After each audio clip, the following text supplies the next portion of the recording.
We have to hold them responsible for the algorithms that are pushing us. A national debate is on about the dangers of social media and its impact on would-be killers, following the murder of conservative activist Charlie Kirk. We are joined by two thought leaders who have studied the digital divide. The view from Ukraine after Pope Leo's recent comments about the proper role of the Vatican in advocating for peace.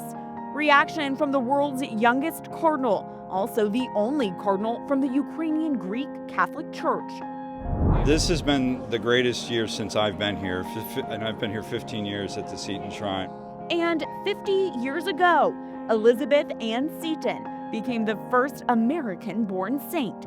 We take you to the big anniversary celebration at her shrine. EWTN News In Depth starts now.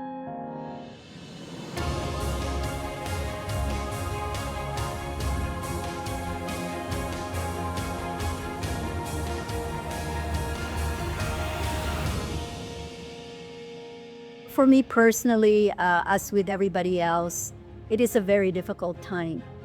And I really want you to understand that the feelings of hurt are real. The feelings could be complex. Utah Valley University's leadership tries to help students heal and move forward as campus life resumed on Wednesday. Though classes continue on as normal, makeshift memorials and a large American flag in the courtyard serve as a somber reminder of the assassination of conservative activist Charlie Kirk, which took place at the university just over 1 week ago. Welcome to EWTN News In Depth. I'm Catherine Hadro. The aftershocks of Charlie Kirk's assassination have been felt across the globe. Pope Leo XIV says he's praying for Kirk and Kirk's family. Meanwhile, new details from the investigation into Charlie Kirk's murder are providing insight into the mind and motivation of his suspected killer. But the nation is still grappling with what his shocking death reveals about our deeply divided politics and the relentless social media algorithms that seem to encourage it.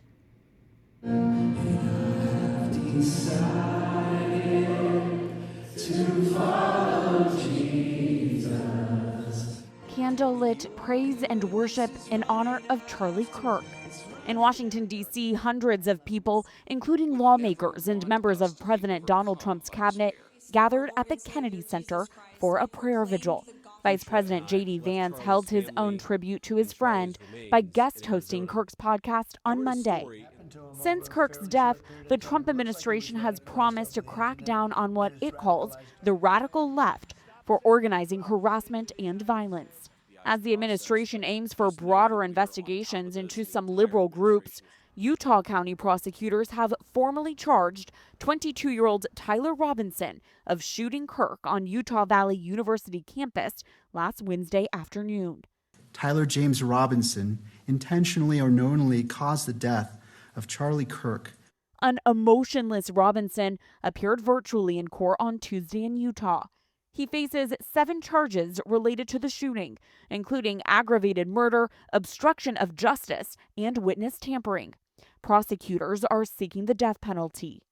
I do not take this decision lightly, and it is a decision I have made independently as county attorney, based solely on the available evidence and circumstances and nature of the crime. Robinson turned himself in to authorities last Thursday evening after his parents and a family friend convinced him to do so. His DNA was found on the rifle left at the crime scene. Court documents reveal he also admitted to killing Kirk in a text exchange with his roommate and romantic partner, a biological male who is gender transitioning. The 22-year-old had become increasingly political in the past year, according to his mother. In the text exchange with his roommate, he revealed he had been planning the attack for more than a week, texting, "I had enough of his hatred. Some hate can't be negotiated out." The internet is an accelerant. It is driving extremism in our country. The investigation suggests Robinson was influenced by dark corners of the internet. Hours before his arrest, he messaged friends about the shooting on the popular messaging app Discord. He engraved internet memes and video game references on the bullets, apparently senseless inside jokes between him and his roommate. Clearly, there was a lot of gaming going on. Friends that have confirmed that there was kind of that deep, dark internet, the Reddit culture, and these other dark places of the internet where this person was going deep. Many question the role of algorithms in promoting political violence and the dark content Robinson fell into. Graphic videos of Kirk's assassination circulated online almost immediately after it happened, often without a content warning. While speaking to media outlets this week, Utah Governor Spencer Cox has denounced social media as a cancer and called for companies to be held responsible. Again, they're hijacking our agency. They're hijacking our free will with these dopamine hits, same chemical reaction as fentanyl, getting us addicted to these platforms, and outrage releases a dopamine hit for sure. We absolutely have to hold them accountable. Many lawmakers are trying to understand how social media can lead to radicalization and political violence, but it's an uphill battle to hold platforms accountable for the content their users post. Next month, the House Oversight and Government Reform Committee will hold a hearing on the radicalization of online forum users. Representative James Comer, the committee's chair, has invited the leaders of several online platforms, including Discord, to testify. He points to previous past shooters who communicated on these forums. Were there warning signs? Was there a way to detect some of these crimes that have been committed where there was clear multiple lines of communication on those platforms? And we're going to see if there's something that we can do. Social media platforms are largely protected from content posted on their sites under Section 230 of the Communications Decency Act of 1996. Enacted nearly 30 years ago, before today's algorithms and AI boom, many lawmakers consider the provision outdated, but it would take an act of Congress to change or repeal the law. Meanwhile, President Trump suggests he has made a deal with Chinese President Xi Jinping over ownership of TikTok, one of the largest social media platforms in the country. The two leaders discussed it over the phone Friday morning. In a Truth Social post, the president called the meeting very productive and appreciated Xi's, quote, TikTok approval, but neither he nor Chinese media shared any details about the deal. Since January, the app has been trying to separate from its Chinese parent company ByteDance and find a new American owner or risk being shut down in the U.S. Trump has extended the deadline 4 times already, now pushed to December. Lawmakers and former President Joe Biden enacted the law over national security concerns, worried the app gives China access to data on more than 170 million Americans. Today, we are joined by 2 guests who have thought deeply about the impact of TikTok and other social media platforms on our lives, how those platforms contribute to societal divisions, and how we as Christians are called to engage with it. Claire Morrell is a fellow at the Ethics and Public Policy Center, where she directs the Bioethics, Technology, and Human Flourishing program. She's author of The Tech Exit, a practical guide to freeing kids and teens from smartphones. And Fran Mayer is a longtime Catholic leader, writer, and editor. He's served the church in many roles, with his work focusing on the intersection of Christian faith, culture, and public life. Fran is currently a senior fellow in Catholic Studies at the Ethics and Public Policy Center. Thank you both for being here. We have a lot to discuss. Fran, I'll go to you first. The assassination of Charlie Kirk was shocking. And in the days that followed, what was also a shock were the social media posts mocking or celebrating his death. In fact, a number of businesses and schools have fired employees who shared such posts. How did we get here? That there's celebration of an assassination? What does it reveal about how divided we are right now? Well, I mean, I think obviously it's a terrible place that we're in, but I'm not surprised by it. I mean, if you read Christopher Lasch from 30 years ago, he was already predicting elements of what we've got now. And I think it's accelerated since the 2000 election, and COVID complicated it. And then the really shocking thing is the way people have, supported Emilio Mangione, who's a murderer. So this was the next logical step. It's appalling, but it shouldn't surprise. I mean, we've been in a situation where people like my wife, who teaches in a Catholic school, has been called a fascist by the political left in this country for the last 6 years. And so why would I be surprised at this latest development? It's the nature of our discourse right now. Claire, Tyler Robinson is the man accused of Charlie Kirk's murder. As the New York Times put it, Tyler went from scholarship winner to wanted man. Based on initial reporting, it seems he was deeply interested in video games. What else do we know about his online presence, and is there anything you consider especially disturbing?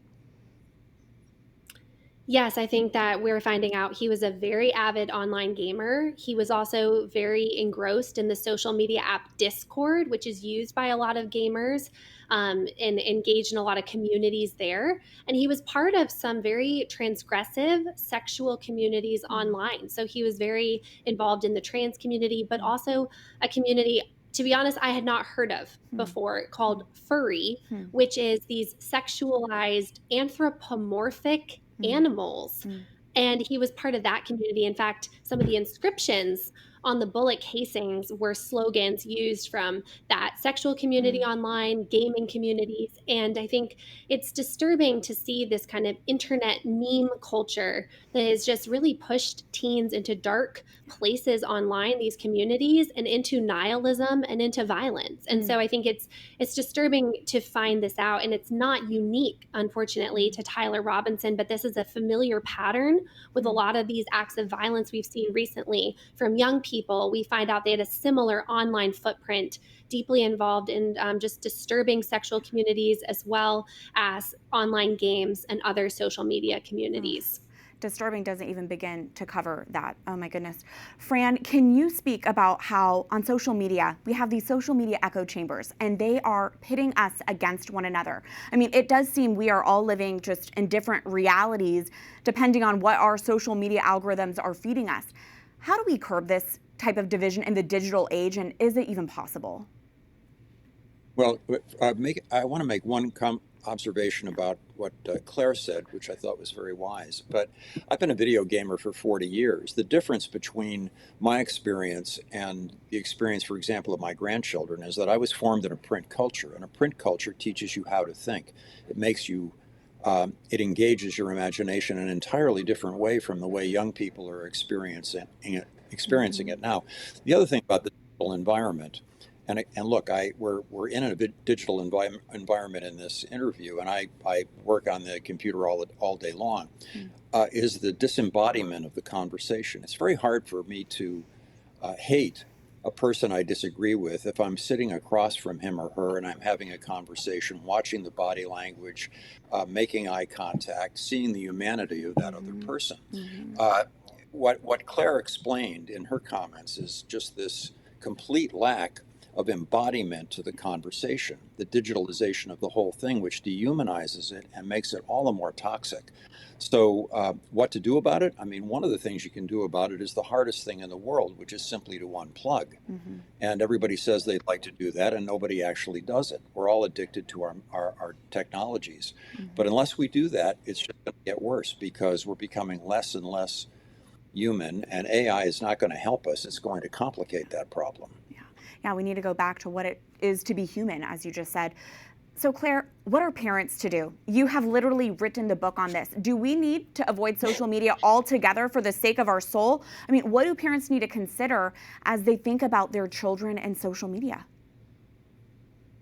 Yes, I would say get your kids offline. They do not need to be on social media. They do not need to be on smartphones. It's very difficult as a parent to understand what your kids are seeing and doing online, what kinds of apps or communities they could be getting into. The problem is the parents are you're never actually in control of your child's online experience. The algorithms are in control. They feed violent sexual content to children. They can drive them into dark rabbit holes of places. And as Fran was just so aptly saying, the problem is also just the inherent design is addictive and immersive, and it draws children in and away from their real life relationships, from embodied relationships that we all really need as humans, especially to keep us from hatred, from violence and extremism. And so I would say this doesn't mean every social media user or video gamer is going to go on to commit a violent act like Tyler Robinson, but we have to recognize the nature of these things is really malformative for all of us. And the best thing we can do for our kids is to exit technology completely. And that's what my book, The Tech Exit, offers to parents, the practical steps for how to do that and help your children pursue real life relationships and real flourishing. Especially helpful given that we live in a digital age. The how-to is crucial. Fran, many of us saw the video of Charlie Kirk being assassinated against our own will and consent. The graphic video popped up and played on social media sites within the minutes and hours after he was murdered. What does it do to the human person to see video of someone being assassinated? I mean, we are not meant for this.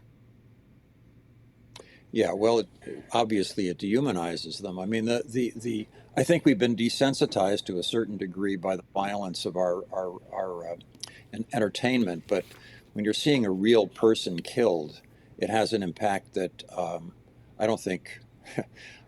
I haven't seen it actually. I refuse to see it. I don't want that in my head. Right. You know, it's the same impact of watching pornography. I mean, men who watch pornography have that branded into their brain, and you're doing that. You're having a kind of violence pornography branded into the brain of an entire culture when you do something like that.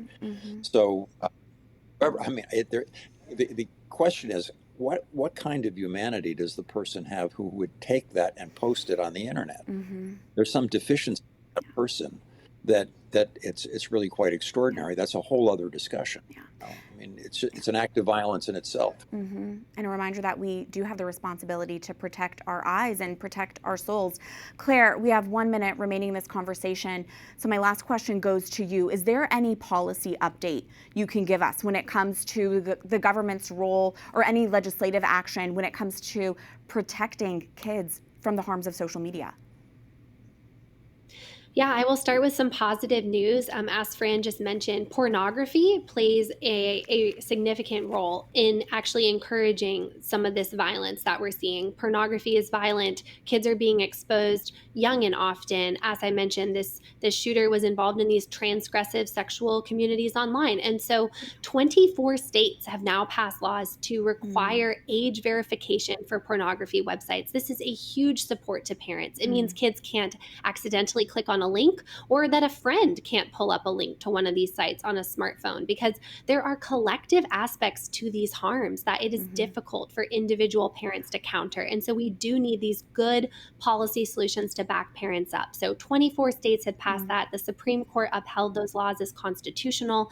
And building on that, other states are age restricting social media, requiring parental consent for social media. That's a big part of the problem. Parents' authority is undermined right now. Kids can create social media accounts, no verification, no parental consent required whatsoever. And so we do need these policy solutions that put parents back in the driver's seat and really encourage parents to keep kids off of social media completely until they're adults. Claire and Fran, we'll have to leave it right there. Thank you both for joining us. Oh, it's a pleasure. Thank you. Thank you. Thank you so much. A memorial service for Kirk will take place this Sunday at State Farm Stadium in Glendale, Arizona, a massive venue that's previously hosted the Super Bowl. The event is open to the public. Numerous political leaders, including President Trump, are expected to attend. It's been 3 weeks since the mass shooting in Minneapolis that took the lives of 2 young students and injured more than 20 others. On Tuesday, classes resumed at Annunciation Catholic School. School leaders said students and teachers are on different timetables in processing their grief, and activities this week were centered on support, connection, and play. Mental health professionals will be on hand to help all year. The adjoining church where the shooting occurred will be reconsecrated as part of a purification of a sacred space. There's much more ahead on this edition of EWTN News in Depth, including excerpts from Pope Leo XIV's first full interview. Among many topics, he addresses the Vatican's place in helping to broker peace. I'm Valentina Di Donato in Lviv, Ukraine. Pope Leo XIV recently commented about what he feels his role should be in helping find a resolution to the war here. I'll have Ukrainian reactions to his comments coming up. Plus, reflections from the Catholic Cardinal, who says he hopes to provide an island of hope for Ukrainians around the world. And later, commemorating Saint Elizabeth Ann Seton, 50 years after her canonization. EWTN News in Depth is coming right back.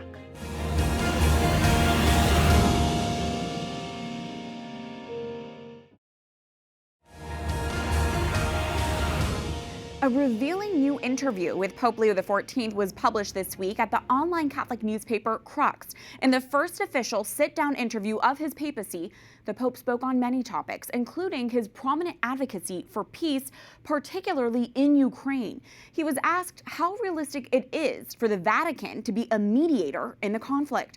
Pope Leo responded, "I'd make a distinction in terms of the voice of the Holy See in advocating for peace and a role as mediator, which I think is very different and is not as realistic as the first one. I think that people have heard the different appeals I've made in terms of raising my voice, the voice of Christians and the people of goodwill, saying that peace is the only answer." To discuss the papal interview and what we have learned, we are joined from Rome by EWTN senior Vatican analyst Frank Rocca. Frank, first of all, when Pope Leo began his papacy talking about peace in Ukraine, meeting with Volodymyr Zelensky in person, and apparently offering the Vatican as a potential location for peace talks, there was much hope that he might be actively involved in peace negotiations. Now, in this interview, we see him more clearly stating that a pope can realistically be an advocate for peace, but not a mediator. So in retrospect, is this Pope Leo correcting a false impression that others formed, or is it him actively tamping down expectations? Well, I think he's saying that they tried. They offered the Vatican as a neutral space. So in that sense, to mediate, but that it's not realistic for them to be the mediators. He says it quite clearly. So therefore, they're going to be advocates for peace. And he suggests that one reason for that could be that the Russian Orthodox Church is very traditionally very leery of the Catholic Church and of the papacy, and that might be a reason. So he's lowering expectations, I think, about what the Vatican can do. Our EWTN Vatican Bureau colleague, reporter Valentina De Donato, is traveling in Ukraine with the Order of Malta. She asked Ukrainians their thoughts about the Pope's comments. Here is her report. In light of Pope Leo XIV's recent comments about the fact that the Pope cannot broker a peace deal for Ukraine, but rather that it's more realistic for popes to advocate for peace rather than serve as mediators. And while traveling with the Order of Malta here in Ukraine, I asked people their reaction to the Pope's comments. It's likely difficult for me to advise the Pope and the wise men who lead the Church. It seems to me that first and foremost, the role of the Church is to bear witness to the truth, to call truth, truth, sin, sin, and murder, murder. Not to try to slip between the drops and be good to everyone. Jesus Christ said, "Woe to you when all men speak well of you." It seems to me that the most important thing is to bear witness to the truth.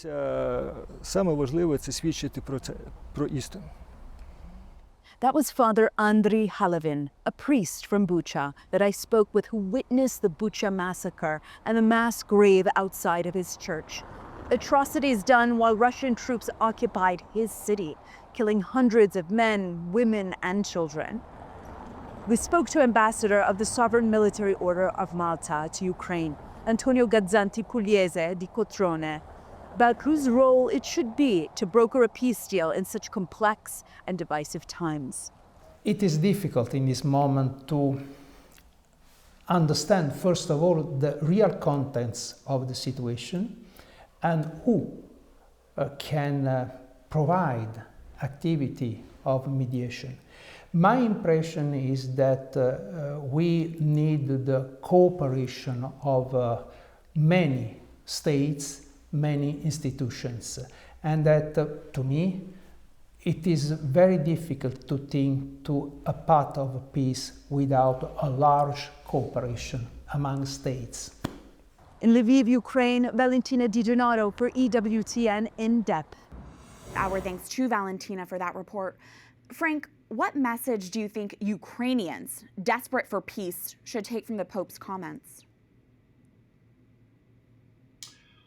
Well, I think that he says, that he wants to be neutral, and I suppose that they would prefer him to be there on their side, naturally. And I'm sure that some of the Ukrainian Greek Catholic bishops think that too. But he also says that on any conflict, he says this broadly, but he says it in the context of talking about Ukraine, that there are good and bad motivations on both sides. So that seems to be, he's trying to strike a more neutral note. But I think the Ukrainians also understand that he's been, since he became Pope, he's been a little more warm toward Ukraine than Pope Francis was. Earlier this week, he told some reporters that NATO didn't start any war, which is almost the opposite of what Pope Francis said. On more than one occasion, he suggested that NATO enlargement had provoked Russia to launch its invasion. So, and he's been reached out and communicated with Zelensky and so forth. So I think in context, I think he's still probably seen as more of an ally than Francis was to Ukraine, but he's trying to calibrate that, as he does, by the way, throughout this interview. He's always trying to calibrate and to be even-handed, and I think that this is an example of that. And staying on the topic of this published interview with our Holy Father, what does the Pope say about the mission of the papacy and global problems? Well, it's very striking. He says, my job is to confirm people in their faith, to spread the gospel. That's my most important role. It's not trying to solve all the world's problems. That's very striking because I think the figure of the papacy in recent years, especially under Pope Francis, who was such an active and such an outspoken voice on so many contemporary problems, but many people do see the Pope as a kind of, super advocate, a leader of a huge NGO or something like that. So he's saying, remember, my main job is to confirm people in the faith and to spread the gospel. So that's very interesting. It is. And there is discussion in Pope Leo's interview about unity throughout the church. Tell us about what he says specifically about promoting unity, better ties with our Jewish brothers and sisters, and overcoming tensions with our Orthodox brethren. Well, yes, he says that humanism is a priority for him, and he says that. And this interview was done in July, and it's the trip to Nicaea in late November still hasn't been confirmed. But he says he said even then that he hoped to go to Nicaea to commemorate the council and also to meet with the other Christians, but especially the Orthodox. He mentions that. He suggests that Rome might be a kind of mediator between the Greek Orthodox and the Russian Orthodox, who, of course, are been divided over Ukraine. He suggests that maybe the Bishop of Rome could serve that role. With Jews, he says that he likes to think that the relations with Jews have improved in the early part of his pontificate. There were a lot of tensions under Francis, especially over Gaza. Although it should be said in this interview, he says, in more diplomatic language, but he says what Francis did was that perhaps what's going on in Gaza is genocide. He actually says that could be the case, although he doesn't actually definitively endorse it. He also says interesting things about interfaith relationship, interreligious dialogue with non-Christian religions, not only Jews, but he mentions Muslims, of course, and Buddhists. And he says something very striking, too, I think, which we're not used to hearing in recent decades about when we talk about interreligious dialogue. He says part of the reason of meeting, for example, Buddhists, is to show that we believe different things. And he said, I'm not ashamed to say that I believe that Jesus Christ died on the cross and redeemed us, and I want to make that clear. Even though we have respect for other beliefs and so forth, we also want to assert and make clear what we believe, and it's different. Frank Rocca, as always, grateful for your insights. Thank you. Thank you. This was just a small part of the conversation covered in the Pope's first sit-down interview conducted by Crocs. For more of what he had to say, the topics and analysis, go to our sister news platforms, Catholic News Agency and the National Catholic Register. Standing by for more discussion about the church and whether it has a role in the Russia-Ukraine war is someone with a unique perspective. His Eminence Mykola Bychok is the only cardinal from the Ukrainian Greek Catholic Church. He is also the youngest member of the College of Cardinals. He joins us on the record next.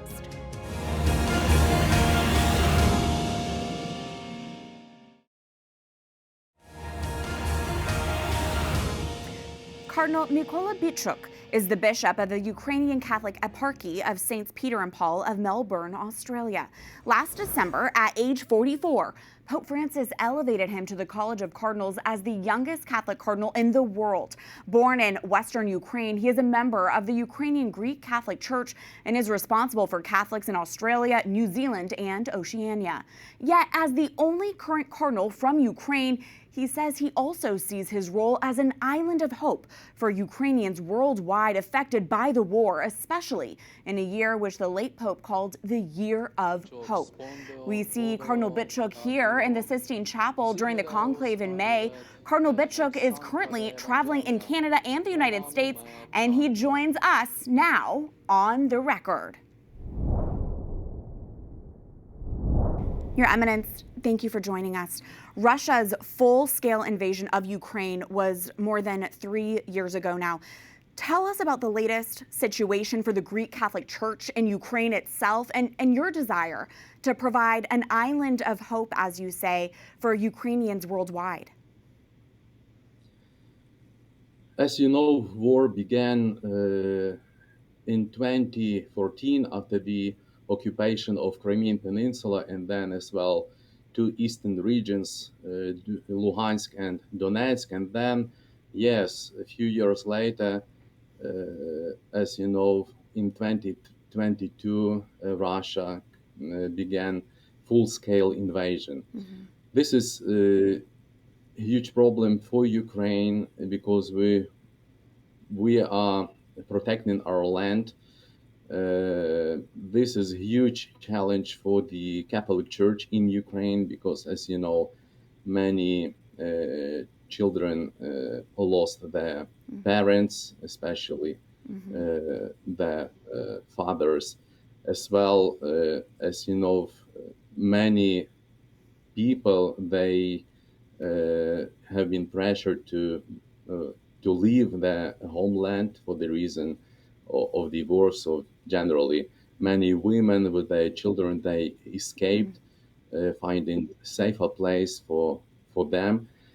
It's a huge challenge as well for Catholic Church because last few synods, we tried to look at the situation of our faithful, and especially last synod, which took place in the beginning of July in Rome.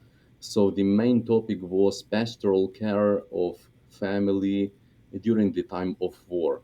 So we are trying the best to support spiritually our people and to give them hope in this special year, Jubilee year.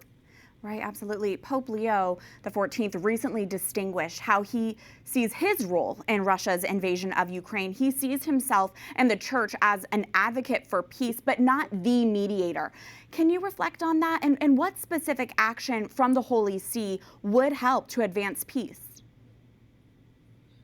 Since the beginning of pontificate of Pope Leo XIV, we have received huge symbols because, as you know, our Patriarch, His Beatitude Sviatoslav Shevchuk, had the first meeting, official meeting with the Pope after the election, after the conclave. The same happened after the installment new Pope.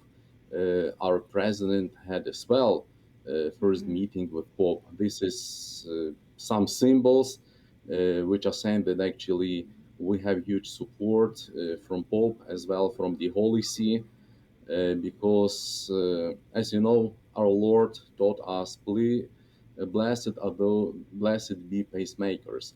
So Pope is trying the best to find peace, to find just peace, because, as you know, after the occupation of Crimean Peninsula in 2014, as you know, we had some peace, but after a few years began a full-scale invasion.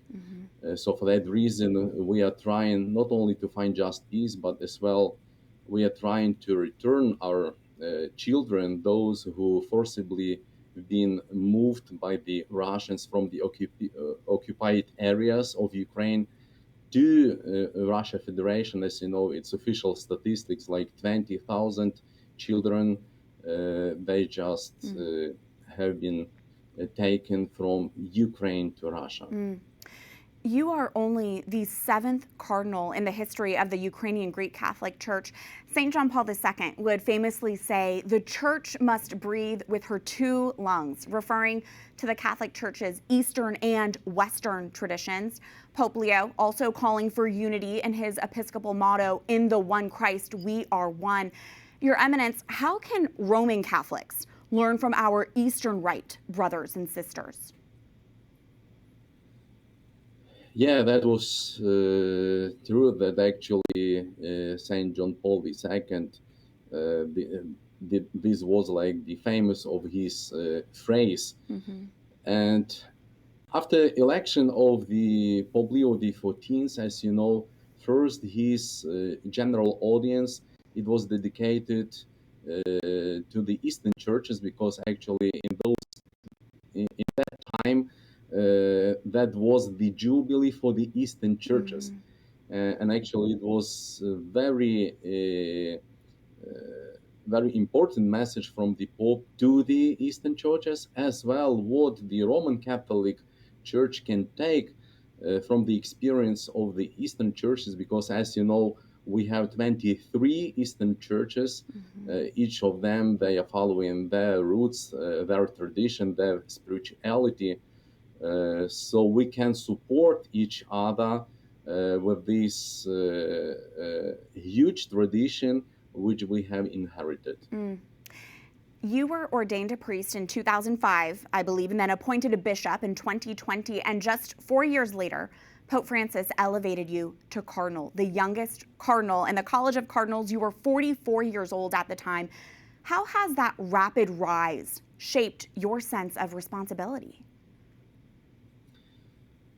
That was difficult to accept, this call from God, as well from the late Pope Francis. As well, it was a huge shock for me when I've been chosen to be a bishop in 2020.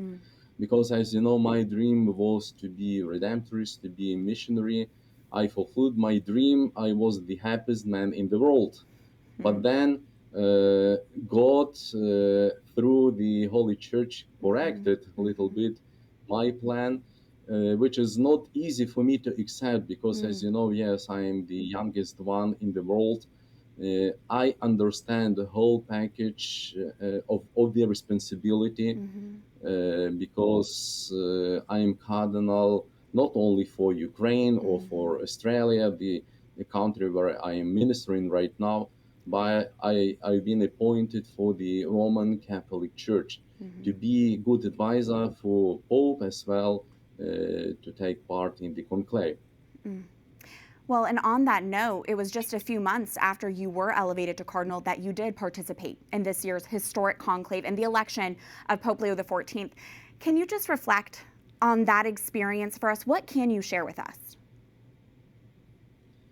I can share that the movie conclave and the real conclave, it is not the same. Especially, I would like to point out the spiritual moment during the conclave, because, as you know, between the votes, many cardinals, they kept in their hands rosaries. They prayed too much. As you know, the conclave took place in the Sixtine Chapel, where is the famous scene of the Last Judgment. So it was very movable experience. It was very peaceful experience, and it was the best time of my life, because I've been for 2.5 days without connection, which was very fruitful to be with direct connection with God. Well, and finally, Your Eminence, how would you describe the start of Pope Leo XIV's pontificate so far? So far, Pope is doing a great job. Just during July, I had 3 times some opportunity to meet Pope. First of all, there was the special meeting of the Redemptorist bishops from around the world. Then we had the Synod of our bishops. So we celebrated the hierarchical divine liturgy in St. Peter's Basilica. And before that liturgy, Pope joined us. And as well, a little bit later, we had a private audience with the Synod.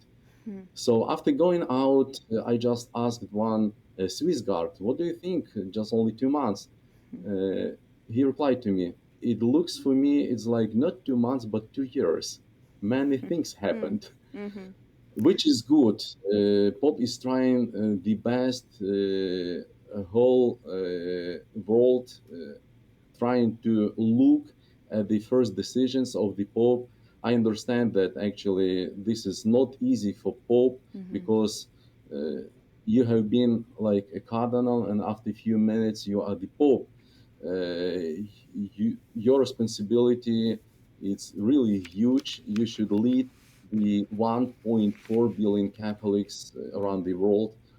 But we as cardinals, bishops, priests, religious, as well faithful, we are trying to support new elected Pope by our prayers. A great reminder for us all to pray for our Holy Father, and we'll pray for you as well. Your Eminence, I thank you for your time. Thank you so much. May God bless you. News headlines are next in the Week in Review. Plus, we go to the 50th anniversary event commemorating the canonization of the first American-born saint, Elizabeth Ann Seton.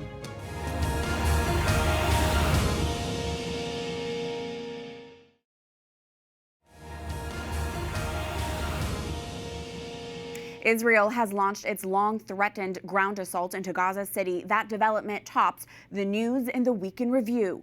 Intense bombardment of buildings sent hundreds of thousands of Palestinians still living in the devastated but densely populated urban area on the move. The Israel military says its Air Force and artillery units have attacked the city more than 150 times this week as they target high-rise towers they say militant Hamas troops use as observation points. Israel issued multiple warnings to residents to evacuate the area ahead of its operation, which is designed to dismantle Hamas military capabilities. The Israelis estimate 2,000 to 3,000 Hamas fighters remain in Gaza City, along with an extensive tunnel network. For the thousands of civilians fleeing the shelling and leaving en masse from their homes, life has become outright misery. Tragedy. There is no longer a Gaza. For you to ask about its condition 4 days on the road, do you want a better situation than this? We sleep in the street. We wake up in the street. We become like donkeys and pull carts instead of them. How do I feel? I feel like I will burst. I want to cry. Death is more merciful to us. It would have been better for us if we had died in the north. It's true that we indeed survived death. We don't want to die. But death is easier than the life that we are yet to live. Meanwhile, late this week, for the 6th time, the U.S. vetoed a draft resolution at the United Nations Security Council demanding an immediate and permanent ceasefire in Gaza and the release of hostages. The U.S. says the text does not go far enough in condemning Hamas or Israel's right to defend itself. All 14 other members of the Security Council voted in favor of the draft resolution, calling the humanitarian situation in Gaza catastrophic. After a lot of pressure from the White House, the Federal Reserve cut its key interest rate this week, the first time it's done so under this Trump administration and the first time since last December. The central bank delivered a quarter-point cut, lowering its short-term rate to about 4.1%. The Fed projected it would slightly lower its benchmark rate twice more this year. Over the last several months, President Trump has publicly pressured Fed Chair Jerome Powell to steeply slash rates to help juice the economy. But Powell had kept interest rates unchanged, so the Fed could evaluate the economic impact of tariffs, inflation, and tighter immigration enforcement on the labor market. Despite an apparent threat to its independence from day-to-day politics, the Fed maintains its slow and steady approach as it tries to balance the danger of both the growing unemployment rate and continued elevated inflation. A big spotlight late this week on meetings of the new CDC Vaccine Advisory Panel appointed by Health Secretary Robert F. Kennedy Jr.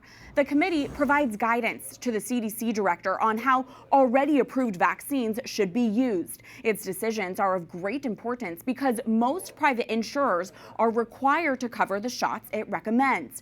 But this meeting is dogged by controversy because this summer, Kennedy fired all 17 members of the committee, physicians, public health experts, experts and scientists, and many of his hand-picked replacements are considered vaccine skeptics. On Thursday, they voted to restrict the MMRV shot that protects against chickenpox, as well as measles, mumps, and rubella.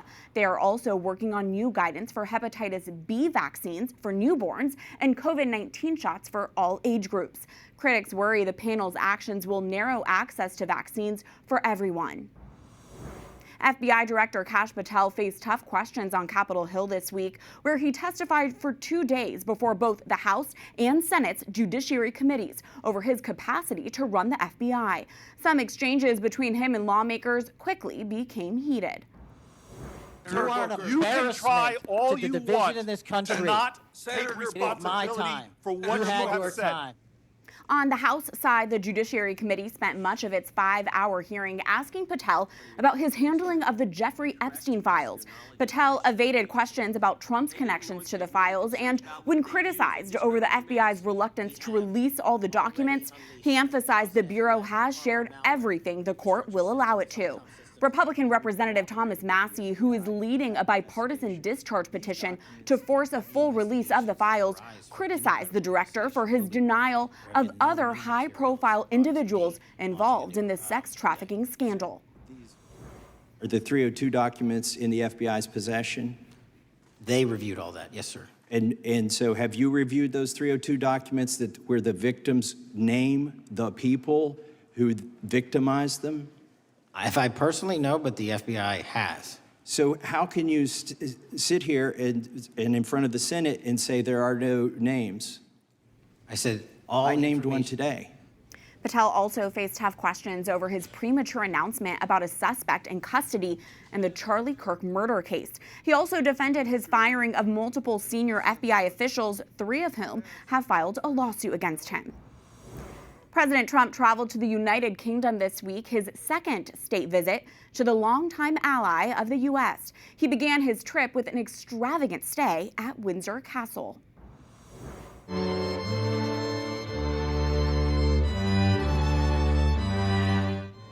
After a lavish banquet with members of the royal family on Wednesday, Trump and British Prime Minister Keir Starmer met with business leaders at the Prime Minister's summer residence. There, they signed a multi-billion-dollar tech prosperity deal, which they hailed as the largest commercial package ever secured during a state visit. The deal includes major investments in AI and would create jobs for thousands in the UK.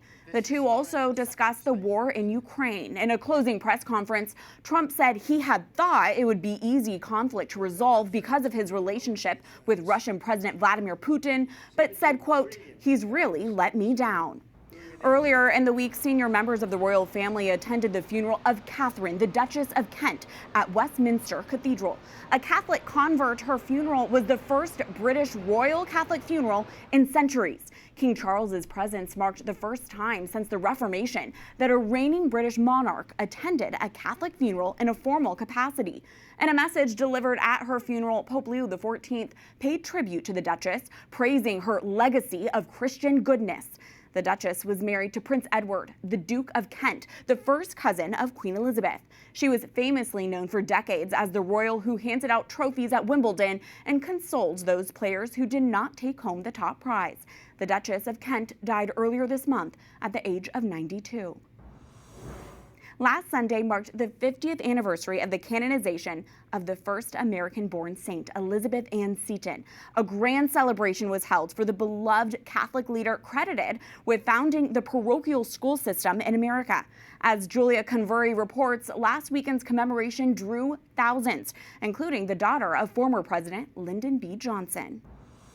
I am one of a gazillion people who love Elizabeth Ann Seton and who celebrate her canonization. Although not a gazillion, more than 1,000 people came to celebrate the 50th anniversary of the canonization of St. Elizabeth Ann Seton at her shrine in Emmitsburg, Maryland.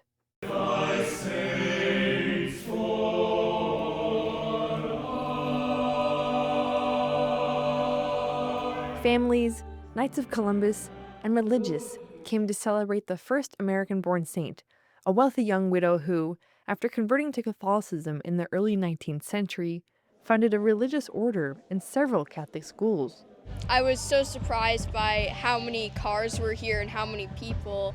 And the procession line before Mass here was extremely long. The day's festivities began with Mass, the shrine overflowing with Seton sisters, students, and friends, celebrated by Archbishop William Laurie, who shares a special connection to Mother Seton. I attended Mount St. Mary's Seminary here in Emmitsburg. 50 years ago, I was beginning my third year in theology. And so I was around for the celebration way back then. Now, I couldn't think ahead 50 years, but here I am, full circle. Her canonization 50 years ago was attended by more than 24,000 people, and one of them was Shannon Boyle, whose family miracle contributed to Mother Seton's cause for sainthood. My sister Kathy was in a very, very bad accident. So we asked them to start a novena, which is 9 days. The 9th day, Kathy woke up. The celebration continued on the shrine's campus, where performances, plays, and games honored her legacy, happening just outside the historic house where she and her religious sisters lived. It was so nice to see that a lot of other people care as much about Mother Seton as we do. And I've met a lot of people who have very cool stories about how they relate to her, and it's just a very moving experience. Although we're here celebrating 50 years of the first American-born saint, she's not the only one. Here behind me there are dozens of guilds representing blesseds and venerables. What we're seeing here in this avenue right in front of us is just representatives for each one of the causes for the different people that are saints on the way in America. So these are people that are servants of God, venerables, blesseds. They're the people that have taken on their causes are here and are representing them with passion and teaching us their stories. We need to hear of a guy who was fixing cars and serving the people by loving them with his presence. Passionate representatives handed out prayer cards, books, and relics in hopes of advancing causes for sainthood. Where is his cause now? He's a blessed. Now, okay. Yeah, we are waiting for his canonization. Okay. Hope soon.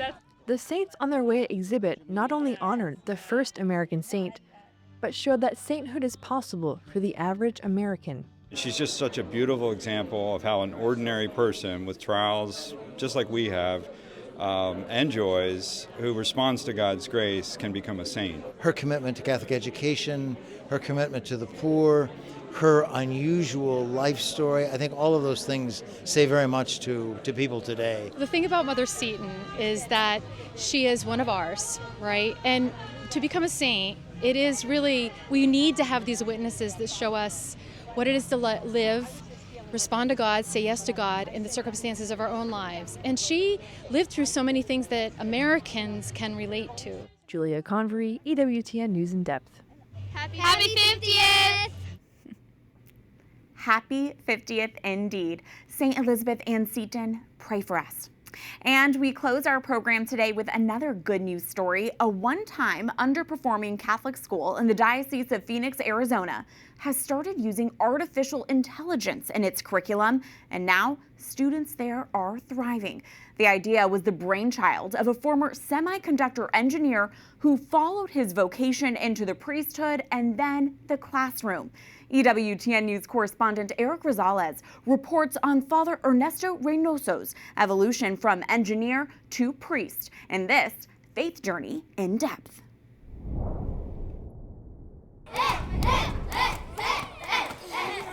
Welcome to Our Lady of Perpetual Help Catholic School, a place where AI robots play alongside kids and motivate them about the future.